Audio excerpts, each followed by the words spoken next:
Sənin Ömərlə nə işin var? Bax, Ömərə nəyi vermirsən, nəyi ala bilmirsən ki, ona lənət oxuyursan. Yəni, Ömərin bu din üçün elədiyinin iynənin ucu qədər, zərrəsi qədər sən eləmirsən, əlbəttə ki, eləməmirsən. Yəni, bəlkə də həyatın boyu Allahın dininə iynənin ucu qədər, zərrə qədər faydası dəyməyən bir insansan.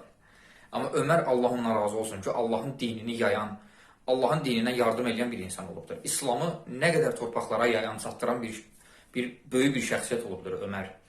Allah ondan razı olsun. Və Ömər o şəxsiyyətdir ki, Ömər ibn Xattab.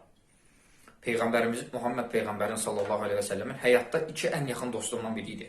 Və Peyğəmbərimiz onun haqqında belə buyurur ki, Ömər haqqında, əgər məndən sonra Peyğəmbər gəlsəydi, Peyğəmbər olsaydı, Ömər olardı. Yəni, bu bəs eləyər ki, Ömər necə böyük bir şəxsiyyətdir, bu söz bəs eləyər Peyğəmbərimizin.